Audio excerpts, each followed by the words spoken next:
Video kali ini kita akan bahas tentang bagaimana kamu bisa memulai bisnis dengan 5 tahap. Pertama itu adalah kamu harus mengerti supply and demand.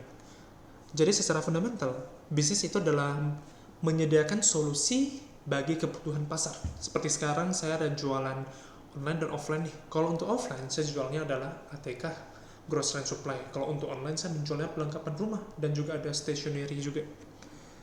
Jadi sekarang saya jualan produk ATK seperti pena, kertas HVS, kertas kasir, dan juga mungkin perlengkapan kantor lainnya.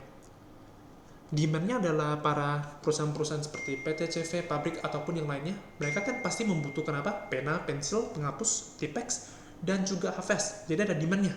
Sehingga saya sebagai bisnis, saya mensuplai mereka. Dan juga sekarang kalau kamu mau bilang bisnis jasa nih, kalau misalnya sekarang ada bisnis jasa agensi digital marketing. Kenapa orang membutuhkan agensi digital marketing? Karena para pebisnis mungkin mau meningkatkan penjualan online mereka, sehingga mereka membutuhkan jasa dari agensi tersebut. Jadi adalah kamu harus mengetahui kebutuhan pasar dulu. Dan kamu perlu tahu, kalau kamu sekarang sebagai pemula nih, kamu ingin mengetahui mau masuk ke kebutuhan pasar apa. Saya saranin kamu masuk ke kebutuhan pasar yang kompetitornya itu masih minim, atau bisa dibilang marketnya masih baru dan lagi bertumbuh secara pesat. Karena kalau misalnya kompetitor itu masih minim, itu merupakan satu kesempatan bagi kamu untuk menawarkan produk kamu dengan harga jual yang bisa dibilang akan lebih tinggi. Karena jika seperti udah supply-nya terlalu banyak di dalam satu pasar, itu mayoritas pasti akan mulai namanya perang harga. Sehingga kalau kamu menjual satu produk, otomatis kan kamu mendapatkan keuntungan.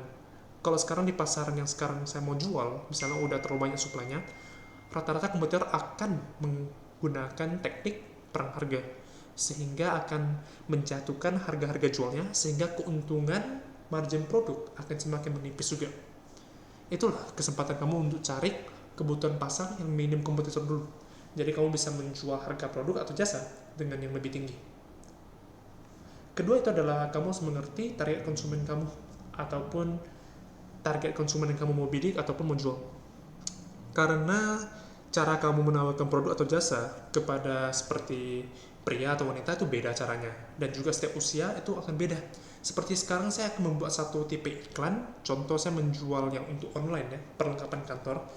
Saya menggunakan Instagram Ads atau Facebook Ads. Saya biasanya buat satu konten dulu. Kalau untuk perlengkapan rumah yang saya targetkan itu adalah produk-produk yang unik, stationery fancy yang lucu.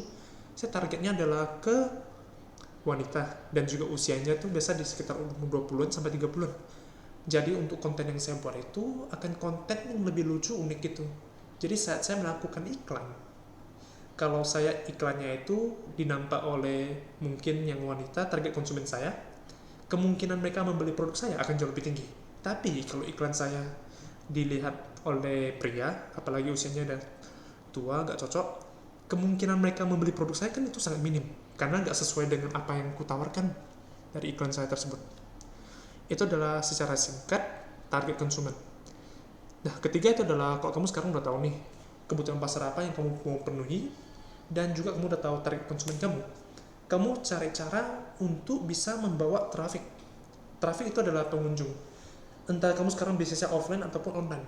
Kalau untuk offline itu adalah macam saya sekarang membuka toko grosiran, kan tentunya saya harus ada namanya lead ataupun para traffic pengunjung ke toko, baru orang akan melakukan transaksi.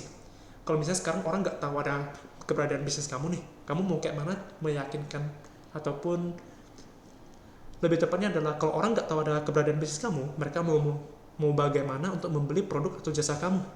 Itu aja. Jadi kamu cari cara untuk bisa apa? Melakukan marketing.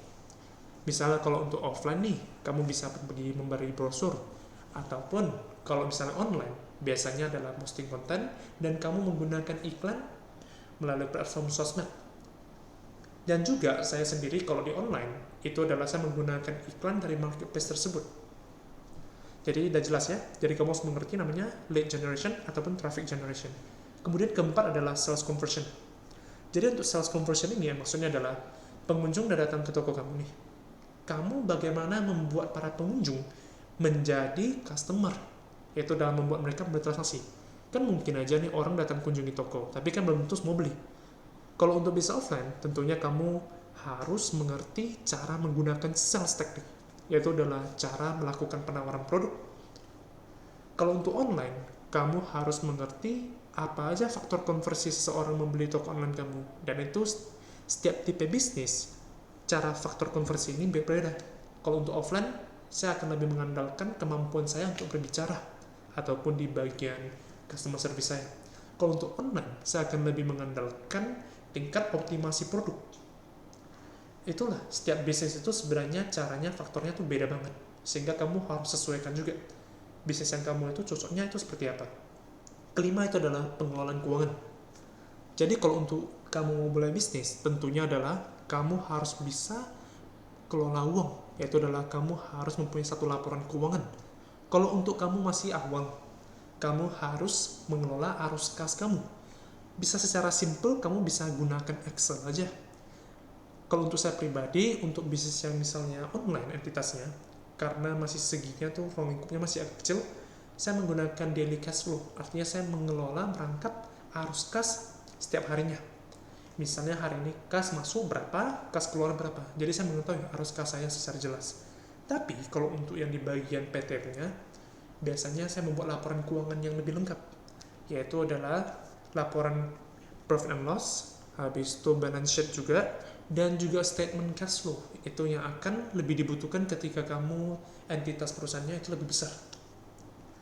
Itu aja secara singkat